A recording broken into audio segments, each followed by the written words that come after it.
Hi, and welcome to this week's Three Legs, Four Wheels F1 podcast. It's Paul here with Dan. Chris. Lee. Before we do anything, can I give a shout out to a listener? No. Please. Okay. Go on. This is Bill Beasley, who is currently on day 6, I think, of cycling from Paris to Madrid. The fucking madman. Right, this must be absolutely batshit mental if you're calling an amount of cycling mad. Yeah, 100 miles a day for 9 days. That's a lot of cycling. He's on day 6. I think it's about day 6 now. By the time the podcast goes out, probably day 7. Depends when it gets It's good, edited. but it's not like he's walking. But, just throwing it out there. You hear that, Bill? Lee is unimpressed. Sorry. I'm impressed. I take from that Lee's going to walk it. To be fair, I like the only way I've ever seen some sort of fitness centre is from the outside. So we'll leave things as they are. Yeah. Don't worry, Jim will fix it. Oh dear. Jim fixed lots of things. Is he doing this for charity? He is doing this for charity. He's doing this for Plan International. You can find out details if you have a look at his Twitter page at Stuff Bill Tweets. And we'll share the link as well. Yeah, Well done, Bill. That's a phenomenal effort so I'll far. plug my own puny 100-mile effort at some point in the future because That's about a day's worth. I'm going to follow him now because it's interesting. Where do we go from here? Well, we've got the French Grand Prix this weekend. We do. That's which is in the same country that Bill started off in. Paris. Oh, no, wait. France. That well-known country of Paris. Yeah. So seamless link there. Yeah, absolutely. Stuff Bill tweets. Yes. Are you sure? Yes. Yeah. I was sure. No, it's okay. My phone didn't autocorrect. Oh, come on. Oh God, who are you trying to follow? Actually, I don't think I want to know. There we go. Hi, Bill. There we are. Yeah. So big week for French motorsport. We've just had the 24-hour of Le Mans. That was controversial enough. Tour de France starts sometime soon, doesn't it? Tour de 3 France weeks' is in time. July. I said motorsport, and Yeah. you tend to get banned if you put a motor on the bikes in there. Well, they have motors on the bikes that film them. They do. And it was the end of the Dauphiné on Sunday, which is sort of the lead up to the Tour de France. Yep, for everyone except Chris Froome. Yep. Un grand, I can't remember the French word for month. Un grand month de sport en français. Month. Yeah. Creme de month, also creme de month. Le month? Month? No idea. Can we just struggle with English? Yeah. Yeah, we frequently do. Yeah.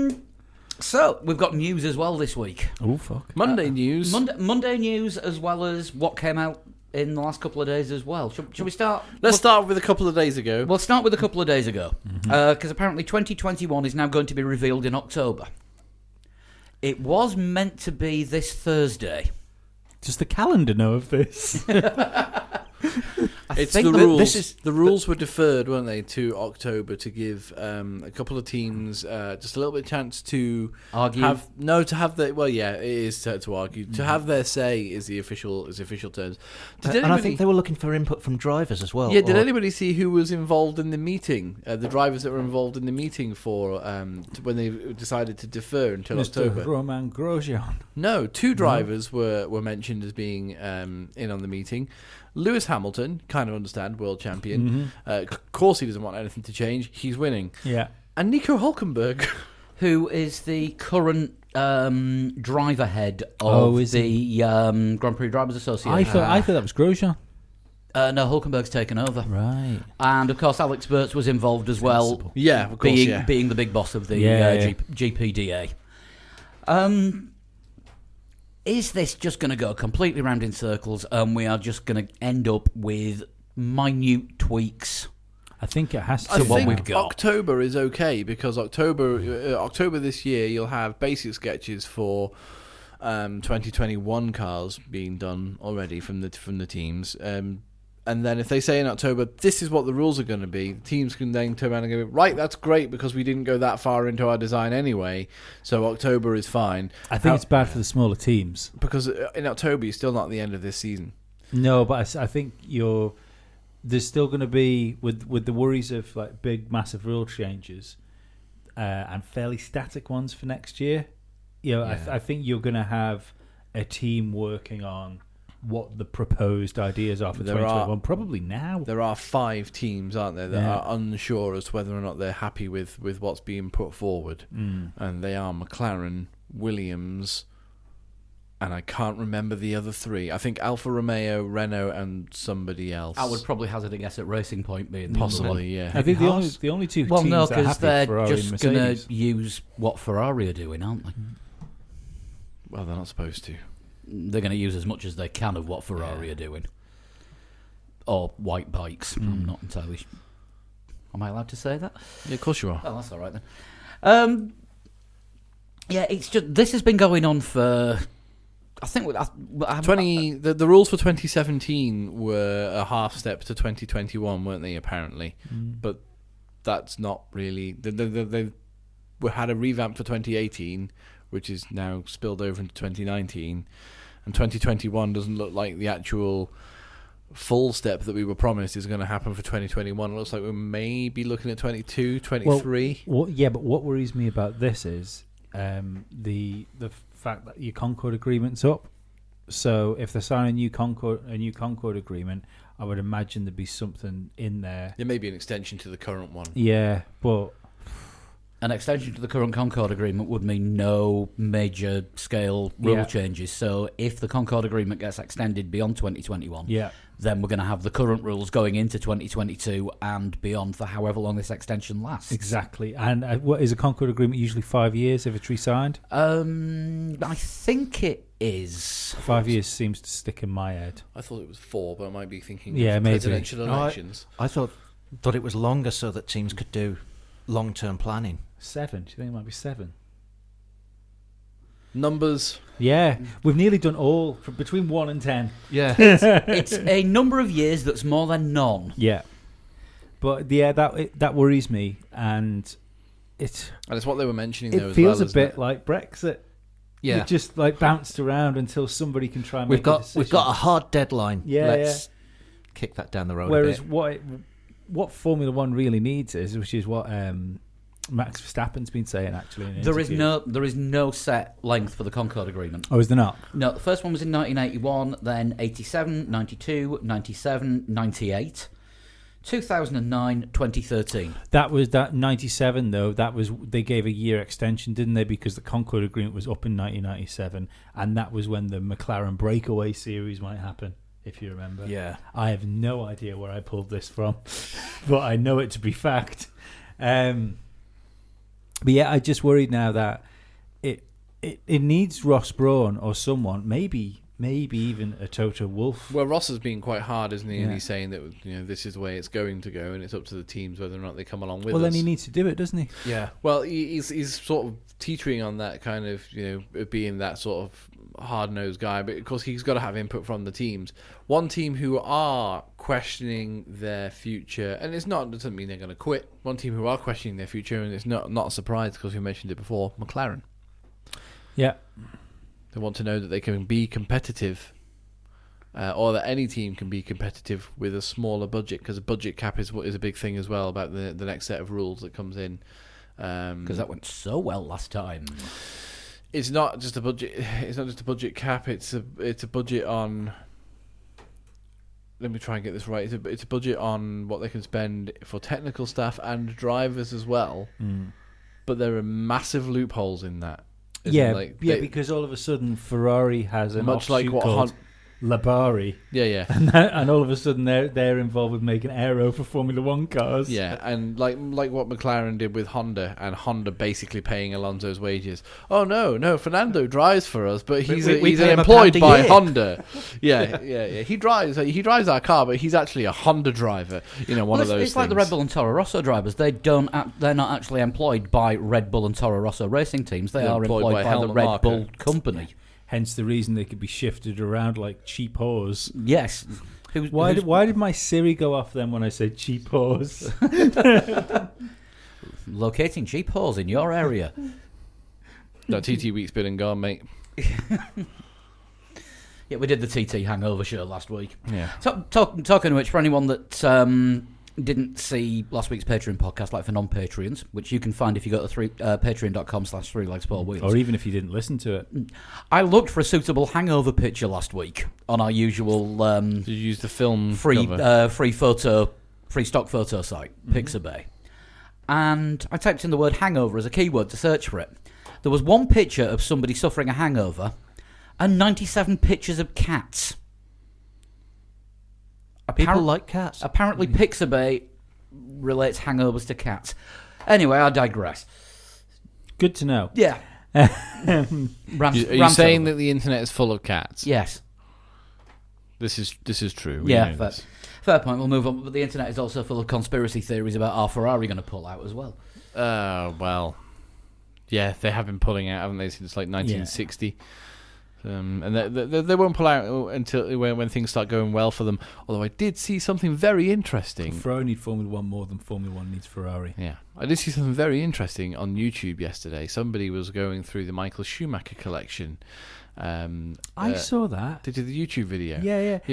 It glossed over the bit where he cheated to win a world championship. Yeah, completely. Because the guy who was doing it was obsessed with Michael Schumacher. Even the bit where he tried to cheat to win another one. Yeah, missed that one too. Totally. Did you see the bit about the front wings? We start talking about the front wings. He's just like, look, this is really interesting. All of Schumacher's Ferraris that had black front wings, he didn't win the world championship. All of Schumacher's Ferraris that had white front wings, they won the world championship. They changed it to red with a bit of white on it when Raikkonen was world champion, and then it was red for years, and they didn't win a world championship. It's white privilege. What colour's Vettel's front wing now? Red and black. So what Ferrari need to do? You should have kept that quiet. No, just rocked up to Maranello and said, "Listen, lads, I've got an idea. Trust me on this." You'd be like the guy. Paint your wings white. Do you remember the guy from that did the the matches with the ship on it? I forgot what they're called. The what? Sorry, the matches with the ship on it. Bryant and May. Is it really? Yes, that's Yeah. them. Well, The remembered. matchbox. Thought you played guitar for Queen. A guy rocked up at their factory and said, "Look, I've got an idea which will save you roughly 45% of your of the cost of production." Recycle He ships. said, "But I want a deal put in place before I say it." And he got a deal put in where something like he gets 1 penny for every box of matches that's sold. And they said, "Right, what is it?" He said, "Yeah, right, you've got this. Is it cast iron now? If you use my idea, this comes into effect." I said, "Yeah." He said, "Right, take the sandpaper off both sides. Just put it on one side." That's why matchboxes only have sandpaper on one side now. Facts, people. Facts. It was like when British Airways cut down one olive in the portions in first class and saved themselves $3 million a year. What? I mean, I love That's olives. a really expensive olive. It is. I love olives, but I'd take or leave them for $3 million quid. You know that Elon Musk challenge where he lived for like $1 a day 20 years ago? He says it's not possible to do now. Yeah. One olive a day. Yeah, maybe. We're really going off on tangents. Maybe. When there's actually important stuff to talk Well, about. we're talking about going off track. Very appealing, or not. Well, Oh my God, Segway City. Again, we're back to Elon Musk. That's how he wants where he wants everyone to live. Ferrari have decided not to appeal against Vettel's penalty. Instead, they want a review. oh, well, they've put forward. You say decided not to appeal. My understanding is the rules say you can't appeal. Yeah, so they've lodged a right to review, which. Yeah, but they've decided not to appeal as in the same tone of voice as "you can't fire me, I quit." Well, it's a request for a right to review, which the FIA has to listen to. But the parameters of this being successful and actually lodging the request for a right to review is if there is new evidence that shows that perhaps the penalty was wrong. We are, of course, talking about Sebastian Vettel's penalty in Canada. I think I know what this evidence is. It was. I still agree. Like what you said on Twitter summed it up. Just in case anybody, pretty much perfectly. Just in case anybody doesn't follow me on Twitter, I did miss last week's podcast, and here's my point of view. Yeah. I thought the penalty was harsh. I didn't think 5 seconds was the right penalty to give, but everybody appears to be overlooking the fact that Vettel made the mistake. Yeah. Vettel made a mistake. Lewis Hamilton did not. Mm-hmm. Vettel, Chris Medland said exactly the same in an article. yeah, but Vettel. I think Jolyon Palmer is roughly on the same page as I am. But Vettel made an error, and that's been completely wiped off the. Everybody's forgotten about that because he went off the track. Yeah, Vettel made another mistake, and it doesn't matter even if Ferrari is successful and get this appeal overturned and Vettel rightfully wins the Canadian Grand Prix.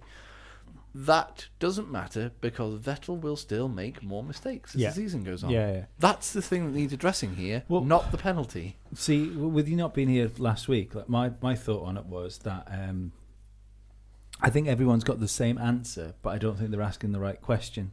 The right question isn't whether the penalty should have been there or not. Whether he should have had the penalty or not. The question should be, should the rules be backed off a little bit so it wouldn't have been a penalty in the first place? My preferred judgment, because I thought about it for a while after the race, because obviously we did the live blog, and then after I thought about it for a bit after the race, I thought, what would have been fairer would have been, and I think Charlie Whiting, had he still been around, may have done this, swap the cars. I don't think you can, because I don't think that's in the rules as a penalty.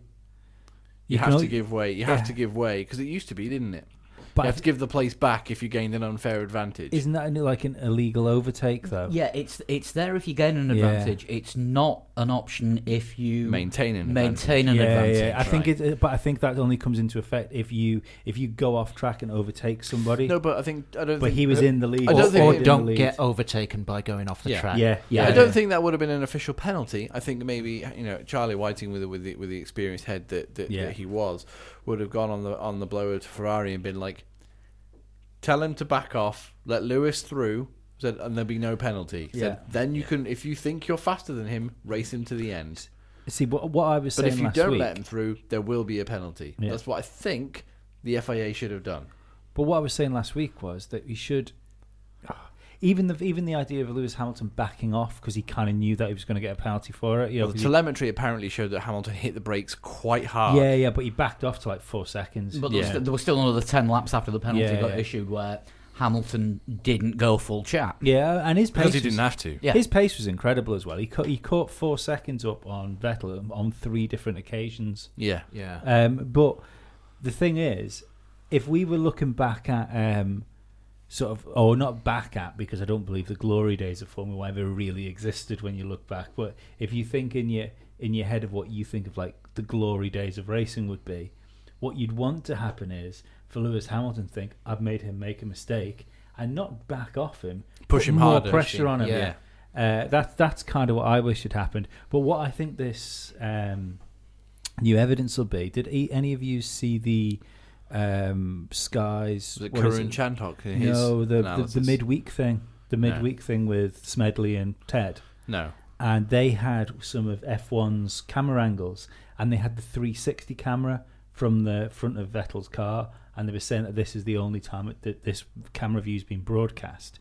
And it kind of... That camera view pisses all over Jolyon Palmer's view, which people have been sharing quite a lot, I've noticed, about how, because Jolyon Palmer thinks he turned into Hamilton.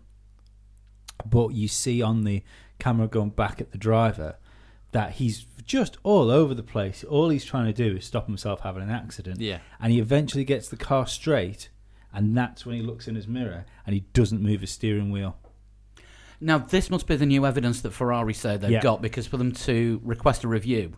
I've just looked the sporting regulation up, and it says that new evidence must be available that was unavailable at the time of the alleged infraction. So it must be this 360 footage. Yeah. So I can't... I wonder whether the 360 footage wasn't broadcast because they thought it might be part of an appeal or something at the time. Yeah. I thought Jolyon Palmer's point was either... Vettel was in control and turned into Hamilton, in which case that was unsafe driving. Yeah. Or he was out of control, which is unsafe. which was unsafe. Yeah. So Yeah, either way, it was when he did he does like a wrap up thing on YouTube, doesn't he? And that's when he pointed out to this. He was saying he thought there was a jerk of the steering wheel. Now, this kind of flies in the face of what the FIA released last Monday. Yeah. Which was they'd seen footage and angles that weren't available on the broadcast. Which must be what we're talking about. and you'd imagine they would have access to all of the footage. They have access to the telemetry. Even the stuff that Rob Smedley's got. Yeah. And they have access to the telemetry on the cars yeah, as well, both cars. they were saying that Vettel regained control of the car and then looked in the mirrors and made an extra move. Yeah. Which is what Jolyon Palmer was agreeing with. So this leads me to think that this particular footage that was shown last Wednesday Maybe. wasn't available at the time when the stewards made the decision and when they clarified it the day after it happened. But the top and bottom of it is, I don't think it's going to make a difference to the penalty, because at the end of the day, he made a mistake. He went off track, and even if he came back on track, and didn't mean to almost crash into Hamilton, it doesn't alter the fact that Hamilton had to throw the anchors on. And if it was any other circuit in the world, he'd have been off. If it was Monaco, he'd have crashed. Yeah. And if any other circuit, Hamilton would have been by him. He wouldn't have been able to keep him behind. The only way I would defend Vettel on every, as much as Vettel defends Vettel, would be if somebody or Lewis Hamilton, or one of the back markers had forced him off the track, and it wasn't his mistake, but nobody was anywhere near him, and it was Vettel's mistake. It's not Hamilton's fault that Vettel made a mistake, and Hamilton then had to avoid the accident. Mm-hmm. Makes me sound like a huge Lewis fanboy. Yeah. Although I'm just trying to look at it like sort of, it's not what you want to see. No, the penalty sucks because it totally ruined watching the race for us. It ruined what was looking like the best race between two drivers we've had since we haven't had a race between Hamilton Rosberg was the last time we had a race like that for the lead. Yeah. And personally, I actually think Lewis would have got past him in the end, because the pace was so incredibly hard, and I just don't see Lewis not sending one somewhere. There's not just that as well. If they had decided that a 5-second penalty would have been the case, they could have waited until just after the finish line to announce it, because that would have been horrible as well. But you definitely would have got a race between Hamilton and Vettel then, right to the end. Yeah. And if Hamilton had passed Vettel, there's no need to give the penalty because Hamilton won the race. But if Vettel had stayed ahead of Hamilton, then they might go, well, it was a bit naughty, you stayed ahead of him when you shouldn't have done. Yeah, but can you imagine all the fixed comments if they'd done that? Yeah, absolutely. I know, I think you're still getting that anyway, but and that's the other thing as well. Let's just take angry Vettel out of it, who really wasn't under much pressure for the end of the race. Hamilton was there or thereabouts, but he must have known how angry Vettel was going to be. He's on his way to winning the World Championship. You're not going to try and send one up the inside of a guy that's already angry that he's going to lose the race anyway, are you? No. That's a one-way ticket to finding a crash. He did stop in the pit lane. I don't know if you've seen that. When Vettel stopped at the top end of the pit lane. He thought he'd something wrong with his car, and he stopped to give him a lift. So Hamilton stopped at the pit lane by Vettel and beckoned him over to get a lift down to Park Remy, and he didn't take it. That was another one Jolyon Palmer was saying, which I think makes quite a lot of sense. He, apart from what he takes of the incident, he thinks the reason Vettel went off on one, moving numbers around and stuff like that, agrees with what you were saying, because he's kind of Jedi mind tricked the world into thinking that he didn't make a mistake. Yeah, but there's one person who he hasn't Jedi mind tricked, and that's Vettel, and he's the person that he needs to do the Jedi mind trick on. Yeah, absolutely. This week will be a big thing for them, because he's going to want some sort of payback for what's happened. This is the making or breaking of Sebastian Vettel's year. Honestly, this is where it. I think you're right. I think this is the make or break of his career this season. Yeah. Even the talks of Formula One isn't what what I fell in love with. You can already see him laying the groundwork for I'm leaving and it's not my fault, it's yours. Not because I've been beaten for the last few years and I haven't managed to win this World Championship in a Ferrari, which was my dream to do, and become the next Michael Schumacher. So do you reckon he's going to come second in Indy next year? I think he will. I don't think you'll see him in a racing car again. If he retires, he will be Rosberg, and you will. Apart from the fact that Rosberg's constantly walking around in a really nice suit, but that's a Hugo Boss sponsorship. Yeah, Hugo Beige. He's a fucking handsome man, though. If I was Hugo Boss, I'd sponsor him as well. But yeah, I think when he retires, he'll go back to Hepplesheim and live his life.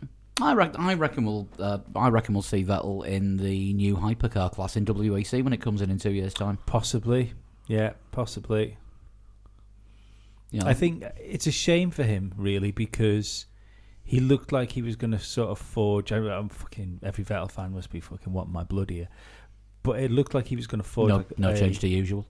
Well, I'm sure whoever that one guy that really loves Vettel is, they'll be angry at me.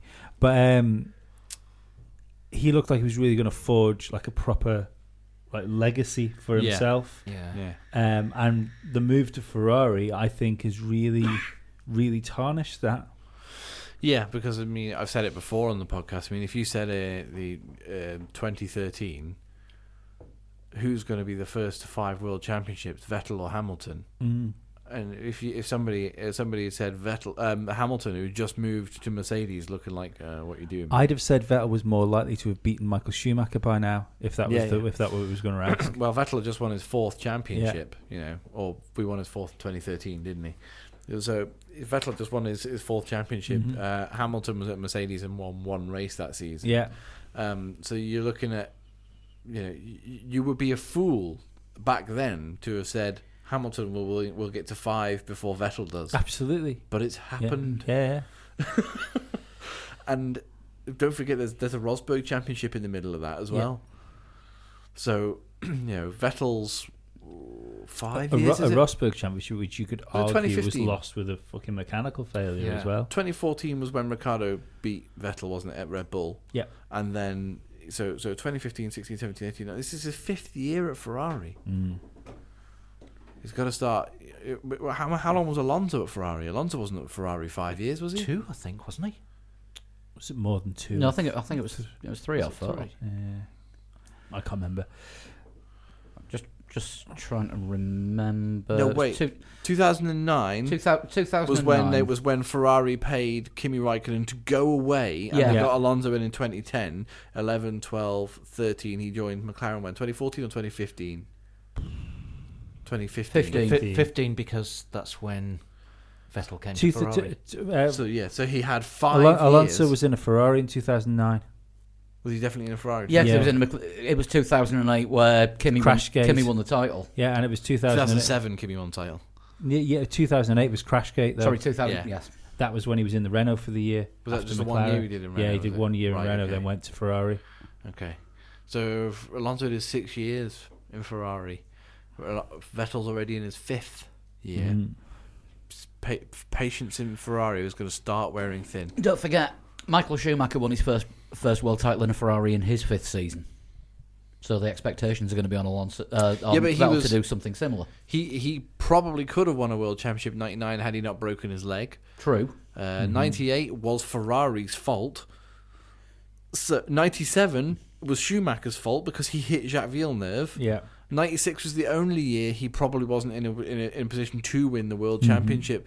So there were 3 years there where he probably should have won the world championship but didn't. Vettel's not always been in that position in a Ferrari. I'd also argue too that Alonso never won not winning a world championship was never Alonso's fault. We talk about that cartoon, don't we? About Alonso dragging the stallion across the line. It's completely. Well, that's why I thought it was fucking hilarious when they sort of started turning their eyes on Alonso, didn't they? Inside the team, they think, Christ Almighty, if you still had Kimi Raikkonen in that team, you wouldn't have won a race in these years. Yeah. Yeah, the car had to work for Kimi. Well, even it's the same for every car, but no, but it was, like you said, it was Fernando Alonso dragging that Ferrari round. Yeah. And not only did he drag the Ferrari round, he managed to win Monza for them as well. Yeah. Just want to hark back to last week's podcast. I've been sent an email because I said I was trying to find out when the last podium boycott was. And we got as far as email. Alan Jones in 1981. An actual email. It was Brazil in 1981. I want to thank Nikos in Greece for sending us that. I'll page him to tell him that we're going to read it out. Yeah, it was the Brazilian Grand Prix in 1981 because he had a fallout with Carlos Reutemann, who won when he wasn't meant to. So Alan Jones got immensely pissed off and boycotted the podium. Right. Yeah. So that's the last time anyone can find a podium boycott at a Grand Prix. Obviously, if you know different, let us know. Yeah, but the incredible. Well, does Alonso and Button boycotting the podium count? It was a positive boycott. That was also in Brazil. that was kind of an unboycott. They got fined for that, didn't they? That was a takeover. Yeah, they got fined for that, didn't they? Yeah. But the thing was, this is what it fucking amazes me when you get some of the fines for Formula One drivers. So the two guys, one guy which is earning $3 million a year, the other guy which is earning $5 million a year, and you find them like $1,000. Yeah, yes, for standing on a piece of step they're not supposed to be on. Has anyone heard anything about any action being taken on Vettel for changing the numbers round? No, I think that's. I don't think there's any rule in place for that. It's not. They're just a prop at the end of the day. There's no. They're a new thing. They're not actually part of the ceremony. I'm sure he could get in trouble for not putting his car in the right place in Parc Ferme, I suppose. No, Button did that. Don't forget Monaco when he drove to the wrong place, didn't he? Yeah. Oh, and then had to run the length of the pit lane. Yeah. Yeah. So. I mean, Vettel could always use the excuse, it broke down, I had to park it safely off track, I couldn't get to Parc Ferme, but I put the steering wheel back on, so that's the rules. Yeah, but he was he was on the way to the plane. It was his manager, wasn't it, who ran after him? I can't find it anymore. But did anyone see the meme that was up of Anthony Joshua getting knocked out and his soul leaving his body? Yeah. Lando Norris has done one with Vettel. No, of him. Okay. Of him getting out of the car. And then when he goes to run off the pit lane, and then he runs across a field, and then he runs to an airport, then he runs to a plane, and then he runs back into the technology centre. Oh, the guy is the best guy on Twitter. Yeah. Lando does win the internet more often than not. For anyone that's played Call of Duty as well, when he put another picture up of his car wheel, like the back end of his car exploding with press F to pay respects. One thing I did notice Lando Norris doing was him and Alex Albon had a live iRacing session on Twitch during the Le Mans 24 this weekend. They've also been playing the new F1 game. Have they? Yeah, live streaming the new F1 game, at which Lando Norris decided he was going to choose to drive for Carlin in F2.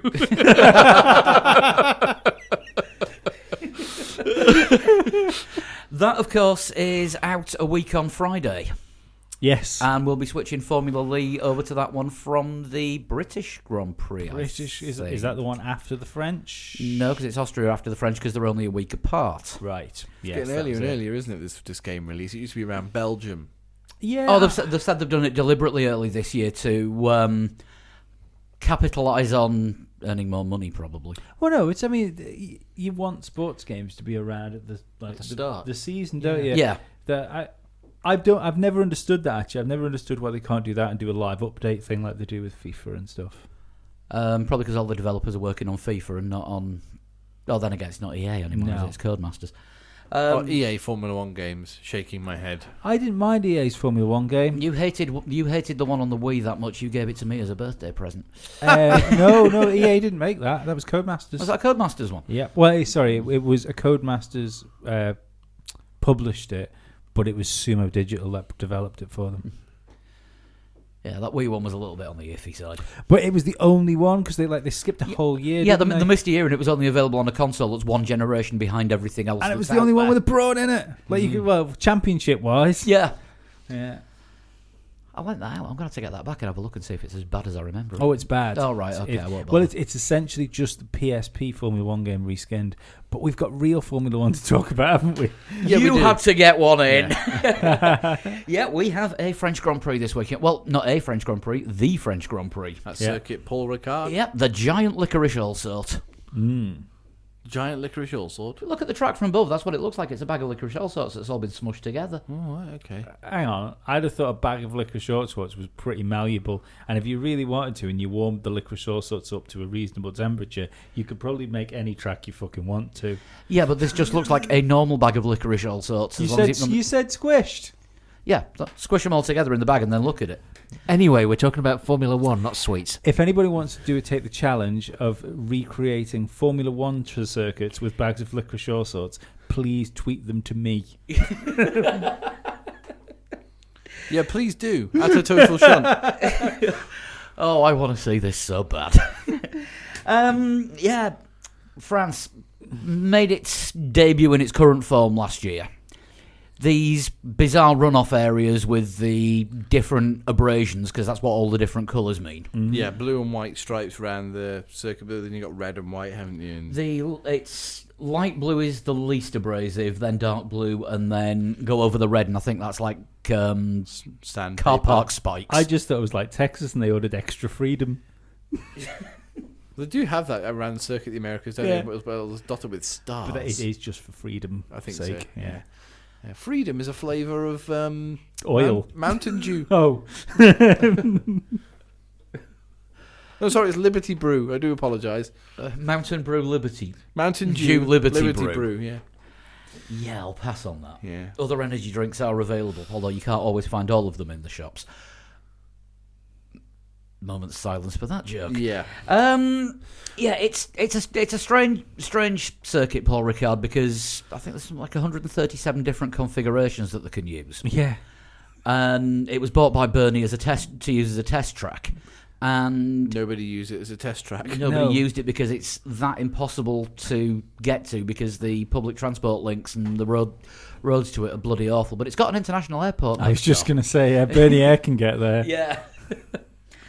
Bernie Air will get you there. I should have gave him that as a jingle. Also, at the last of the... I know we're supposed to be talking about Formula 1. This is vaguely related. At the last of the Spice Girls tour dates, Christian Horner, Max Verstappen, Pierre Gasly and Bernie Ecclestone were backstage at the Spice Girls final. You missed Helmut Marko. Was Helmut Marko Helmut there Marko as well? was there as well. He was keeping an eye on the proceedings. Hashtag lads on tour. Yeah. Yeah, I've never seen I've tweeted one of Karun Chandok's photos of it, so I'm assuming he might have been there as well. But I've never seen anything as awkward as Horner, Ecclestone and Marko wearing Spice Girls t-shirts. Almost as awkward as Horner playing drums. Yeah, that was shit. Oh, God, that was atrocious. But do you know what? I felt sorry for him there, because you could see he didn't want to be there. He didn't want to do that. He's bought a drum kit and managed to learn how to play one drum beat. He wasn't ready to be hauled up on fucking Wembley. No. Exactly. Yeah. Not where he wanna be then. No. Ooh, wow. You've had your one for tonight. I'm getting swing and a miss. Getting as many in as I possibly can. So it's a weird circuit, is this one, because it's because it was originally set up as a test track. It's not a power circuit. It's not a specific chassis it's Canada. circuit. It's essentially Canada if you look at the layout. Yeah, I think what we're going to see, I think what we saw last year was Ferrari being extremely strong. I think you're going to see that again this year. They kind of threw it away a bit in the race with Vettel. Ferrari throwing a race away. I know. Perished the thought. Next you'll be telling me Sebastian Vettel made a mistake during that Grand Prix. That's exactly what happened. At the beginning, if I remember correctly, Vettel tagged Bottas into the first turn, and then they both spun around. Bottas recovered quite well, Vettel less so, if I remember quite right. I might have that wrong. Oh, you weren't here last week. Canada, in your eyes, is this officially the return of Bottas 1.0? Or was it just an off weekend? Was it the exception that proves the rule, Maybe. or was it the other way around? He's already come out and felt the need to say that the pressure from Hamilton isn't getting to him. Isn't getting to him? Yeah. Okay. Everything's fine. Bottas is strong and stable. Well, that's not. It's not really a circuit. I would have expected Bottas to. I don't know. Bottas will strong arm some circuits later in the year. I don't think Canada would really want. Russia's always good at Russia, isn't he? For some reason. Because Russia is near Finland. Aha. It has a border with Finland. Russia's near everywhere. It's big enough. Finland used to be Russia. Yeah, it did until 1917. So yeah, last year, of course, Vettel and Bottas had the coming together. Kind of screwed the race up for both of them. Yeah, and then you've got because Bottas ended up 7th, Vettel 5th. Oh, so Vettel had a better recovery then. Just, but it was was that the second of Vettel's bad spins last year? I can't remember. I think he'd done one before. Well, it wasn't a spin. They actually touched and they I think that might be the beginning of the unraveling, where the beginning of you thinking, "Oh, everything's not okay." Yeah, because up to that point last year, Ferrari had a pretty, had the upper hand. Well, they'd already won races, hadn't they? Yeah. Technically speaking, they've won a race this year, but not officially. Well, not actually. No. So that's an issue. I mean, last year at the French Grand Prix, Vettel actually went into it in the lead in the championship. Yeah. He's now, was he 62 points behind? This is the terrifying thing of Lewis Hamilton having a strong start to the season. Yeah, well, he gets better after the summer break, so... Well, yeah, this is why Bottas does need to mount a challenge, because it doesn't look like Vettel's going to. No. Oh, I reckon you're going to see another year where Lewis Hamilton wraps it up in like Austin. Yeah. Yeah. Even earlier than that, maybe. Yeah, this is not... But it's been Mexico for the last 2 years. Was it? Yeah. Do you want to take a real bold prediction, stab in the dark, and say that Esteban Gutierrez to win the championship? No, that's not going to happen. And that's not bold. That's bloody stupid. Esteban Gutierrez to finish 11th in whatever series he's in at the moment, and that may even be Classic Williams with 10 cars. Hamilton to wrap the championship up at Monza. Oh my God! I mean, don't forget it's been done in Hungary before, but that's when there was less races in the season because Mansell and Schumacher are both. Schumacher wrapped it up in Hungary, definitely. Yeah, I think Mansell did it as well in '92. That was back when it was 10 points for a race win. Yeah, and 16 race seasons. God, like I'd love a good troll, and that would be fucking amazing, wouldn't it? Hamilton celebrating his championship win at Monza. One behind Michael Schumacher. And I'm with it. Oh, the two Mercedes doing the formation fuck you lap in front of stands that have suddenly become very empty. Imagine how Lewis has different hats. Imagine the championship winning Mercedes hat being a red Mercedes hat with an Italian flag on it. Ooh. I'm not going to lie, lads. I'm not even a massive Lewis Hamilton fan. I've got a semi.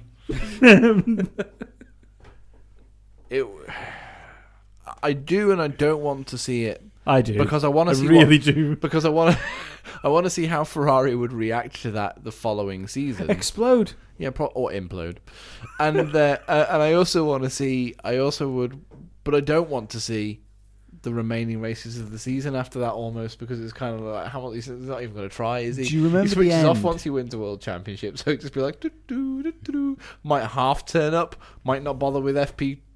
Might not bother with FP3. You can't be bothered, lads. Just sleep in Saturday morning. Do you remember the end of Carrie? Yes. That's what would happen. What, the hand coming up a little bit before? Bit of that. So, I mean, looking at last year, it was definitely a Mercedes circuit then. Mm-hmm. We had the two Mercedes qualifying first and second, Hamilton winning the race. Red Bull got lucky, as they so often do. Yeah. With a fourth and a third and a fourth, was it? Fourth and fifth in qualifying, and second and fourth in the race. Yeah. Was it Max that finished second? Max finished second. Danny Rick finished fourth. The next part is very predictable. Haas were expected to do well because they looked quick in practice, looked quick in qualifying, right until Q3 where Grosjean binned it. And then Magnussen did all right. Sorry, which race are we talking about? Exactly. One of them. I'm just gonna clip that bit, and I'm just going to drop it in for every race preview for the rest of the season. If we just refer them to just Haas 1 and Haas 2 now and never clarify which is which, it's fine. There's something I do want to point out for this race, which could be quite interesting. As Lee was saying before, how it's quite similar to Canada in terms of layout and the type of circuit that it is. Renault had a pretty good Canada. Renault have also got a big aero update coming. And this is their home Grand Prix. Mm-hmm. So are Renault ready to finally, as we've said they probably would do from the beginning of the year, are they finally ready to spearhead that midfield? I think so. And get ready if anybody in that top six, Pierre Gasly, does fall out of contention a little bit. It didn't land like this, but McLaren looked good as well in Canada. Yeah, it was unfortunate what happened to both of them. Yeah. So I expect to see McLaren, like Renault and McLaren should be the guys that are the head of the midfield, I think. We're obviously missing last week's podcast. With Lando's brake failure, was that just him not managing his brake temps, or was that an actual technical failure? No, that was an actual freak accident. Yeah, it was just a technical failure because he went off a few corners before, didn't he? And then went off again. And then it was because of the brake failure that he went off the first time. Yeah, I know. But I was just wondering if he was braking too hard. No, it melted his chassis bent. The suspension bent. Okay. Yeah. I'm sure I saw somewhere that Ferrari are planning a different approach to aero for this race. Oh, I've said since the beginning of the season, the secret aerodynamicist on BBC has said that he believes, whoever it is, that Ferrari have boxed themselves in a little bit with their philosophy, and everyone else will be able to develop and go different directions if they want to, but Ferrari is very linear. Well, this is going back to what Scarb said last time he was on, because of the two different aero methods with the front wing shape. Yeah. And when we last talked to Scarbs a few weeks ago, the jury was still out on which one was better. Now it appears to be the way that Ferrari haven't gone. Again, McLaren have switched. So. Yeah, but just to clarify as well for people, it's not going to be as easy as just swapping a front wing out, because that's where the air starts. Yeah. And it goes all around the rest of which the car. Which direction the whole lot gets channeled in. Which is where it becomes the term aero philosophy. Your philosophy starts with your front wing. How's the air hit? Where are we directing this air? Yeah. I also think maybe Ferrari which is worked in a way, but maybe they really focused on getting that power deficit to Mercedes, because they've now got the best engine on the grid, you'd say. No, they are in a straight line.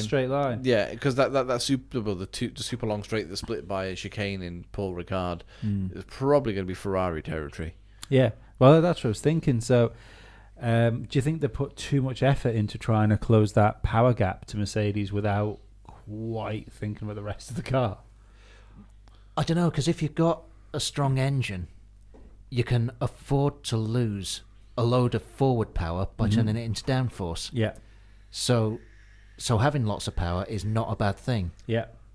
But yeah, they haven't got the speed through the slow corners, have they? Well, that's the other thing. Are they just excelling at the moment? Are they? Obviously the engine's better. Lewis was saying he reckons. On that main straight, he was losing as much as 0.6 from being behind Vettel on the straight, which sounds a lot to me. That sounds more like mind games than actual measured time. But he did point out the fact, which I do believe, he said even with DRS open, that the Ferrari was pulling away from him. And what's DRS is worth about 0.4, I think, in a straight line. He's kicked up the mind games a little bit over the engines, because now now Lewis is reckoning that Ferrari's got an extra power mode that the Mercedes doesn't have. Yeah, I did see that article. Well, he's just firing back what everyone said about Mercedes last year, isn't he? They've got the party mode now. It's just now called La Partio. And a moment's silence for that one. Wasn't a joke. Oh, right, okay. I'm going to have to get some tumbleweed from somewhere, aren't I? It's gonna be a tough one to call, I reckon, because I think Ferrari are actually possibly in with a chance on this. Because they're definitely in with a chance, because they're in with a chance to Canada. Williams. It's not a bold prediction to say that Williams will be closer to the back than they will be to the front. We can't say last anymore because they've not actually been last for the last couple of races. George. They will be this. Well, in Canada, let's be honest, it was Magnussen complaining about having to have his car rebuilt after smashing it up on the Saturday, and he said it was the worst experience he'd ever. Was it the worst experience I've ever had in a racing car? Right? Yeah. If I'd have thought the worst experience he ever had in motor racing was what he had to do to Ron to get a drive. No, I think his worst experience would be the bits of the radio message from Gunter that we didn't hear on the world feed. His worst experience in racing was probably when he pulled into the garage after Canada. Yeah. I still think it'll be a completely new lineup at Haas next season. I think it should have been this year. I think they'll keep Magnussen. I think they'll get rid of Grosjean.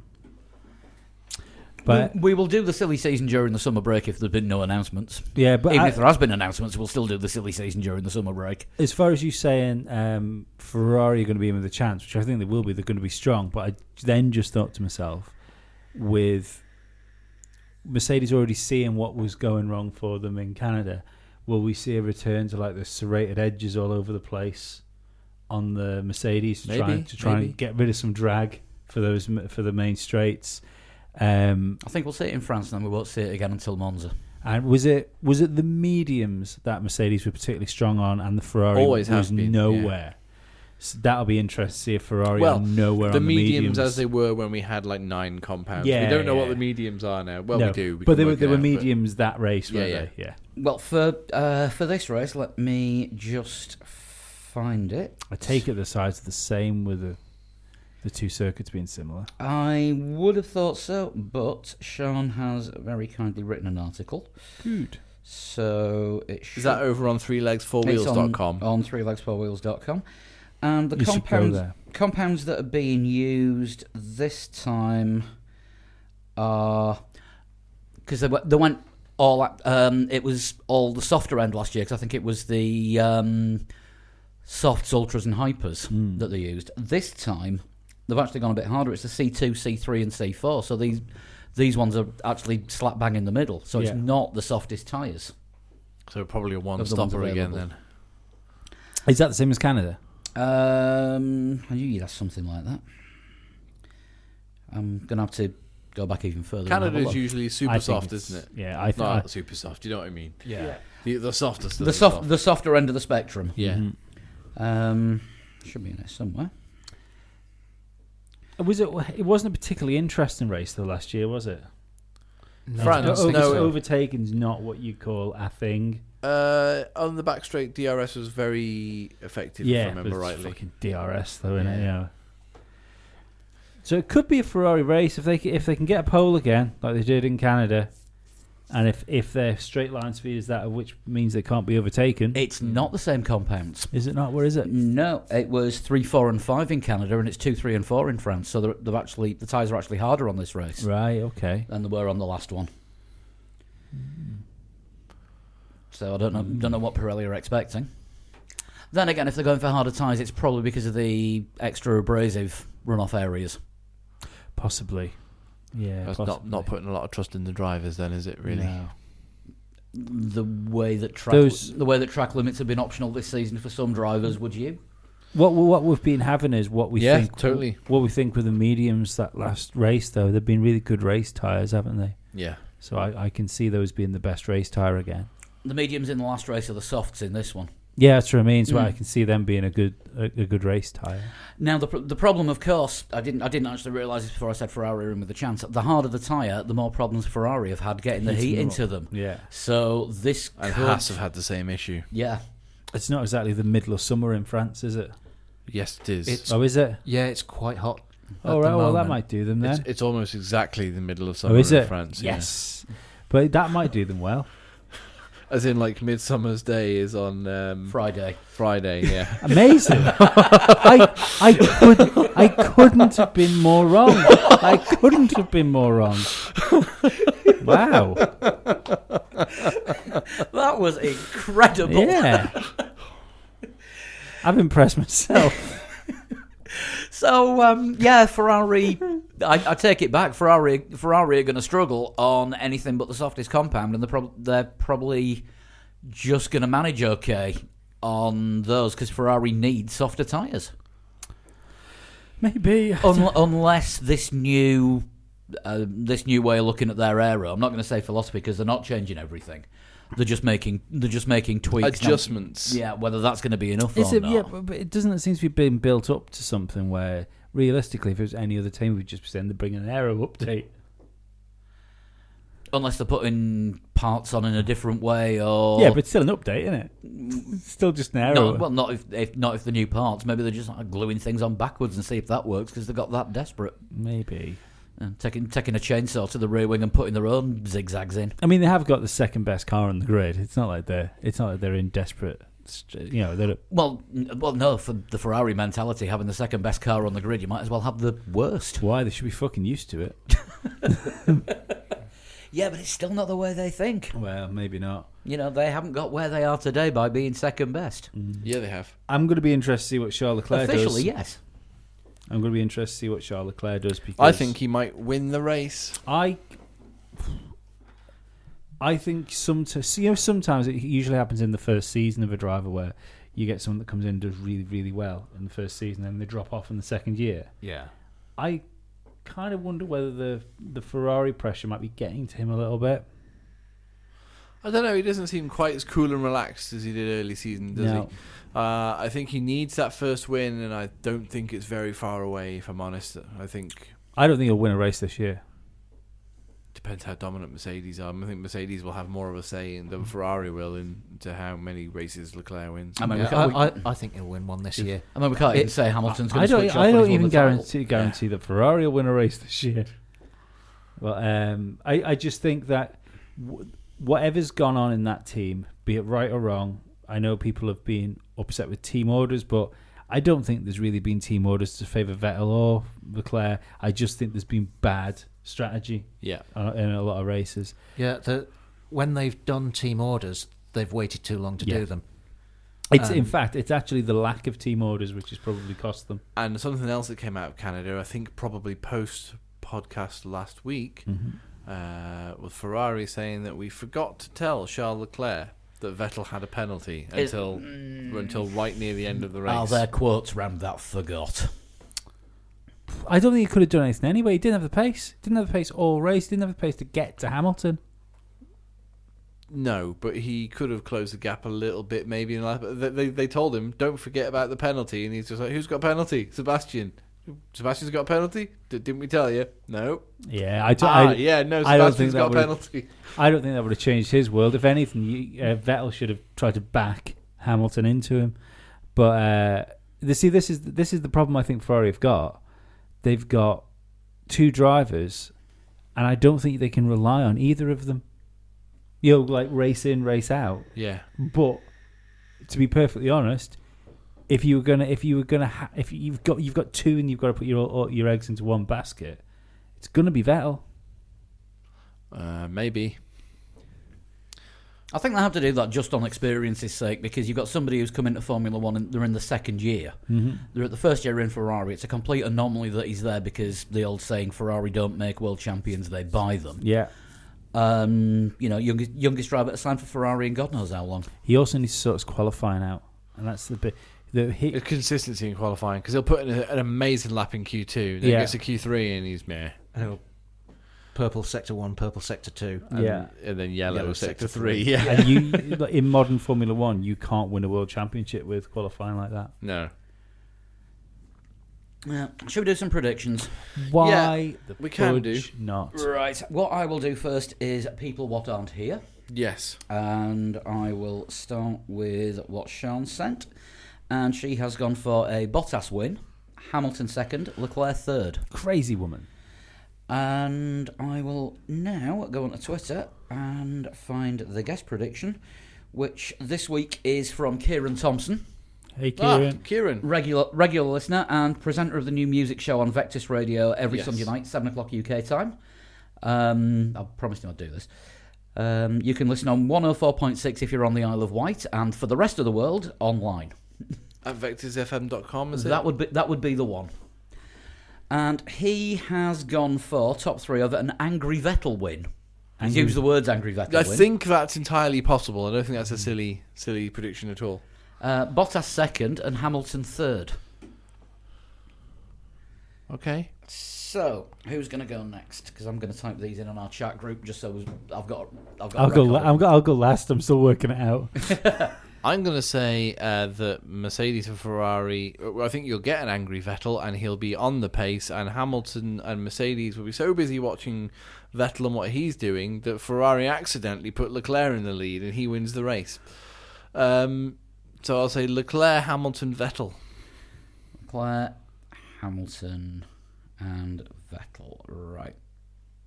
Dan, you going next? Or Yeah, I'm going to be brave. Hamilton win. Bottas second. Business as usual. Hulkenberg third. Hulkenberg third. Hulkenberg third. Yes. Right. Okay. Statistically very improbable. But he's a good driver. He is a good driver. He's probably got a 1 in 100 chance of getting onto a pole in any given race. And he's been in about 300 races, so... I think he does hover around the 1 in 300 chance of getting a podium. Yeah. I mean, don't forget, a few years ago, around about this time, he was celebrating a win in something. You know that he won Le Mans? All On by his own. himself. Yeah. I am going to go for a Hamilton win, Leclerc second, Verstappen third. Okay. And Lee? I'm going to go for a Vettel win. Angry Vettel win. Angry Vettel win. Hamilton second. Bottas third. Right, they are locked in. We all have copies of that on our chat group, and I will put those on the site. See how we get on. If you want to take part in the predictions, just go to threelegs4wheels.com, go to the game section, and look for the prediction league. You can put in your top 3 and pole and fastest lap, and you've got until 5 minutes before Q1 starts on Saturday to do that. Obviously, when I'm doing the live qualifying blog on Saturday, I'll keep reminding people the deadline's coming up. Heroes and villains, then, what do we reckon? Because we can't do it without heroes and villains. Just like a Brian Wilson gig. Yeah. I've been in this town so long, but back in the city. Is the town Le Castellet? A hero is gonna be looked at as Vettel because he's gonna win the race and put all the stuff behind. Villain's gonna be overtaking because there's not gonna be any real overtaking, and that's why Vettel's gonna win the race, is because his car is just that good in a straight line that Hamilton can't mount a real challenge. Villain's going to be blue flags, blue flags, blue flags. Yes. I'm gonna be predictable. I'm going for Grosjean as the villain because he's going to screw his race up and somebody else's as well. Because it's his turn. Because Magnussen screwed Grosjean and Verstappen's races up by crashing. It's in a race Q2. in France, so Grosjean is going to take out Gasly and the 2 Renaults.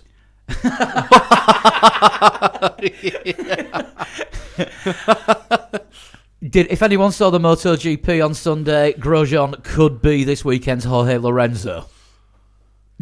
Yeah. By wiping out Everyone, basically. Hero, I don't know. I'm kind of stuck for one. Vettel's a good call. Lando Norris for hero for me. Yeah, Lando for fighting back and getting into the points after last Good weekend. fourth or fifth Yeah. for him. Beating both Renaults would be the and Gasly. Renault were looking pretty good though. So Gasly, like he manages to beat like one of the top Red six. Bull 0.0. Yeah, I reckon 0.0. I know what you mean. Yeah. I reckon Alex Albon, because he'll beat Gasly as well. Bold. You've got to make the bold calls from time to time. Bold. Anybody else? Anything else? Or shall we shunt it? Let's shunt Let's it. shunt it. Right. This one has been sent in by Ollie Vestley. Ah, Ollie Vestley. Ollie Vestley, favourite Norwegian. Regular Formula League participant. Yes. And our favourite Norwegian. Quite fast as well, if I remember rightly. Yes. And I'm going to hold my iPad close to the microphone, so hopefully this works, because he's going to say the first clue for you. Oh wow! Whoa! I hope we can hear this. Because he wanted me to do it, and I can't say it. Jeg ble født i 1977. I was born in 1977, is that? Yes. What the Yes, hell? it was. Dan, I never knew you spoke Norwegian. Nor did I. Hang on a second. You know this international man of mystery thing that we do with Dan every now and again? What? You've just given yourself away, my friend. Look, I've just won this. I'm going home. Dear listeners, Please don't. You meant to be giving me a lift. dear listeners, if you feel like you've missed something, you haven't. That was incredible. How did you do that? Because it sounded like he said I was born in 1977, and the clues always start with I was born. No, it didn't. It sounded Right, like... play it again. It's. I'll tell you exactly what it sounded like. It sounded like the first thing I expect to hear when our fucking alien overlords come back to take over. Why? Were they born in 1977? Yes. In In Norway? Norway. Jeg ble født i 1977. 1977? Yeah. 1977? Yeah, It's yeah, obvious. okay. yeah, I'm with you on that. I'm with you on that. Right, logical Yeah, Dan but wins again. You didn't even need to listen twice. I was quite prepared to play it twice. Well, you just have. So. So we've got from this it's someone who is or will be 42. Yes. Next clue. No. I began racing karts in 1988. So, yeah, 11 years old. 11, Yeah. but a bit late for racing karts actually. Well, in the 80s, not so much. In the 90s, it came down, didn't it, quite a lot? And now with every go kart you get a nappy. Yes. That's a smart cunt. From now on, whenever anyone's sending a total shunt in and they don't speak English, or they speak English and something else, I want at least one clue in your native tongue recorded. I won the first heat / race of the 1966 Macau Grand Prix. 1966. 1996. I apologise. Alex Wirtz would be about the right age. Yeah. I would like a guess. Alex Wirtz was, Formula 1 97, 98, wasn't he? He stepped in for Gerhard Berger, who was ill one race, I think. Yeah, he had to have nose surgery.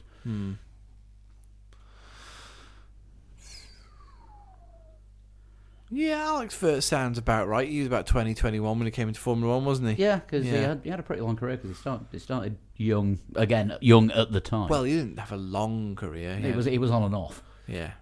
Should we go for that for a first guess? Yeah, Yeah. it was You guys are missing the word long or on and off with disappointing. I was a member of the Mercedes squad that raced in the 1999 24 Hours of Le Mans. In a Sauber. Mercedes were Saubers, weren't they? In during the 90s. Saubers were Mercedes during the 90s. during the 90s. Yeah. Carl Wendlinger would be too old. Yeah. Carl Wendlinger would be too old. Yeah, because Carl Wendlinger was in F1 sort of 91, 92. Yeah, well, yeah, definitely 93 when Sauber started. He was Sauber Mercedes. He was their driver in 93, and there's no way he was 15 when he started driving for Sauber. So not Carl Wendlinger. Not Carl Wendlinger. I'm still thinking possibly Wirtz. Yeah, possibly. Frentzen be about the right age, or is he too old? A little bit too old, I think. Might be a little bit too old. I think Frentzen's older, over 50. So that's a lot too old. Yeah. He wasn't much younger than Damon, was he, when he was driving? No, Frentzen was one of the older drivers, I think, yeah. Heinz Harald. Actually, Frentzen's round about the same age as Schumacher because they came up through the ranks together and in Right, of course, sports cars as well. And the reason that they hated each other was Corinne Schumacher used to be Mrs. Frentzen to be. So I've heard. They weren't best friends, were they? Heinz Harald Frentzen still smoked whilst he was a Formula 1 driver He as did well. still smoke when he was a Formula 1 driver. Terrible habit. He was also missing one H for being the original Triple H. My first F1 race was at the Australian Grand Prix in the year 2000. So, who made their debut in 2000? Jenson Button, but he wasn't born in Webber? 77. Webber was possibly Mark Webber. I think he was 99, maybe. And I thought he was a year or two older than that as well. maybe.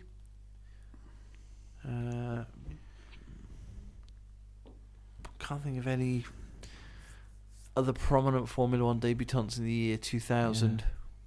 Wirtz was late 90s, wasn't he? Yeah. He replaced Berger for a race at Benetton and then got a drive. Was it the following season? Yeah. Yeah, because Berger retired or announced his retirement not long after he came back in. Yeah. Wanted to spend more time with swearing. And get drunk. Fuck it. Bye. I was amazed. I was watching the W Series on the last race when it was at Misano, and Channel 4 were brave enough to put Gerhard Berger on TV live, uncensored, on a Saturday afternoon. That was taking risks. They clearly don't know. No. Well, that's the thing. It's Whisper Films that make it. It's Coulthard's production company. He should know better. Maybe not.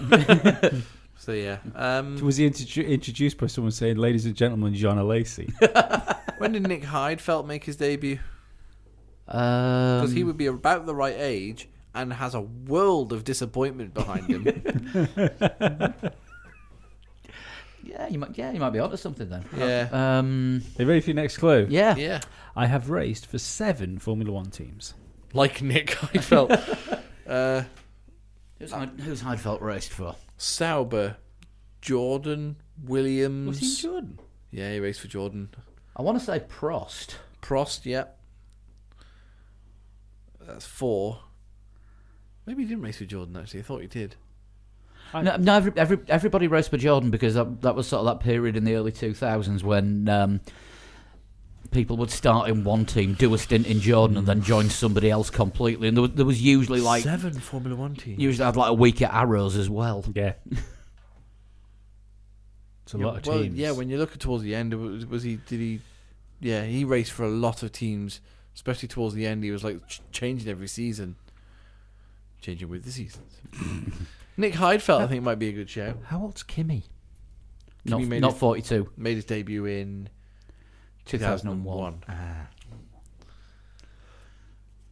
But did come through the ranks with Sauber, though. So Must say, don't forget, just because he made his debut doesn't necessarily mean he had to finish the season.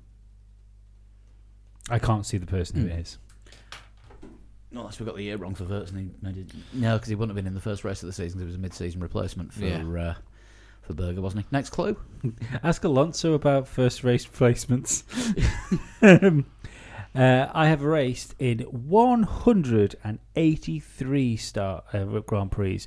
Well, I'm taking it's Grand Prix. It says race starts, and seeing as how it's a question coming after Formula it could 1. be the 2005 US Grand Prix. That technically they started the race but didn't. Do you know what I mean? So yeah, it's 100. It says I have 183 race starts, but I don't know whether that's Formula 1 or World Endurance or fucking W Series. That's going to be somewhere around about 11 or 12 seasons. Nick Heidfeld territory. Yeah, we are looking at that, aren't we? Do we need a guess on this one? No. My last F1 race was the Hungarian Grand Prix in 2011. That famous race that always ends a season. Hungarian Grand Prix in 2011? Oh no! Yes, it is Nick Heidfeld. He was replaced by Bruno Senna for Belgium. Oh yes. You can give me a guess. I think it's Nick Heidfeld. I'll be very disappointed in you if it isn't. Yeah. But I'll be very disappointed if it is. I think he was replaced by Bruno Senna for the rest of the season at Lotus. I have 13 podium finishes. Okay. Seems quite a lot. And 0 wins. I've been a pointless I've been a pointless answer on what? Pointless? On pointless. I've been a pointless answer in the final round of the 45th episode of the 16th series category Sporting Williams. Yeah, that'll be a category on pointless. Yeah, Sporting Williams will have been a category, and it will have been any That driver was who your final drive- question. any driver who drove for Williams. Yeah. Nick Heidfeld. I think it's Nick Heidfeld. I'm with you on that one. Yeah. Dan, you got anything different? No. Question 11 was a Spaffer clue, and it was, I have my own amusement park. And I am Nick Heidfeld. Yes. Oh, well done, Flood, and thank you very much for that one, Ollie. So tell us, how do you send a total shunt with the new rules of a question in your own language if it's not English? Rules. No, it's let's option. No, we'll do that from now on. No, because I don't want to put people off if they don't want to do it or they don't record something. If you want to be more interactive. Yeah, if you want to do it, you can feel free to do that. You can tweet them to me. So you can tweet the questions to me in a private message. And if you want to do one of your own in your own language, either just do a short video or like an audio recording of you giving the question in your own tongue. And if you're not on Twitter, email them through to 3legs4wheels@gmail.com and they can go on the list for weeks when Lee's not about. Well, you've got some of them anyway, aren't you? So I need to top up. So yeah, tweet them to me because I need more. Yeah, I'm saying if you don't have Twitter. Yeah. I've got about 4 in reserve at the moment, so good stuff. It's not looking dire. Obviously, if you want to get hold of the rest of us, 3legs4wheels@gmail.com is a general email address for the show. You can tweet us at 3legs. General email address, thank you, Dan. You can tweet us at 3legs4wheels or get us individually At Flood21. At Dan Dankleton. at Pablo100. We've already got yours. Yeah. And at Sean Cowper. Look us up on Facebook. We're on there as well. Facebook.com/3legs4wheels. Might even start putting the odd thing more on Instagram because there have been a few. I want to thank. Did you just call it more on Instagram? I said we'll do more on Instagram. I just want to thank More on Instagram. I saw a fucking great tweet the other day. There was like some girl put a picture, like a little video of her twerking up, and somebody had retweeted it saying, "Listen, love, get back to Instagram. Twitter's for ugly people with great patter." Just want to thank Cody Piscatelli for sending the podium with Sebastian Vettel as Colin Kaepernick. I wonder that we whether talked you've about done last that week's or show. not. No, that was Cody that did that. So thank you very much, Cody. You are becoming our new Photoshop guy. That was funny. Charlie Jefferson, if you're listening, up your game, mate. Charlie Jefferson's been very busy doing university things. He has been doing his degree, but it's coming up to the summer holidays, so we may see some stuff from him again. Guilt. Quick reminder for Formula Lee, which is France in the dry in a Toro Rosso, and we are running out of circuits on the 2018 game. Yeah. We'll be switching to the 2019 one soon. I might even join back in then. Looking forward to playing that. You better do, because you've got a copy on order. Yeah, well, I've got to get paid somehow. So, yeah. That's about it, really, isn't it? I think so. Yeah. We will be back this time next week, and we'll know what happened in France by then, and wait for the next set of excuses on 2021, which is the worst sequel to 2012 that was made, including all the ones that were exclusive to the Sci-Fi Channel. Transmorphers is my favourite sci-fi exclusive. You'll never beat Megapython versus Gatoroid. That had Debbie Gibson and Tiffany in it. Really, both of them. As rivals, if I remember right. Yeah, quoting each other's lyrics at each other. I watched a film on Sci-Fi once called Killer Flood, purely because of its name, and the main protagonist was Bruce Boxleitner. Oh, that's amazing. Wow, he really went downhill after Tron. Yeah. Oh, that's great. Very quickly. Yeah. Oh, and what was it? That detective series he was in? Scarecrow and Mrs. King? No idea. If you want to hear more crap like this, by the way, we've already mentioned it once, but we do the extra Patreon show where we talk about anything that isn't Formula One. Very musical based this week. It was very musical based. I wonder why. Music based, not musical based. We vented. We didn't break into song. Welcome to our Patreon. It was the kind of music we like, not the kind of musicals that Becky likes. Is that something we're going to have to do? Are we going to have to do a Patreon podcast, but in the style of that Buffy episode? Oh, every comedy does one of them nowadays. If you want to listen out for that, it's available on subscription from as little as $1 a month upwards, and the address again is patreon.com/3legs4wheels. I think we're about done now, aren't we? We are. I think so. Thank you very much for listening. We'll see you next week. Bye. Bye-bye. Bye-bye. Ta-ra. Did it crash or is it still working? No, it's fine. It must have been...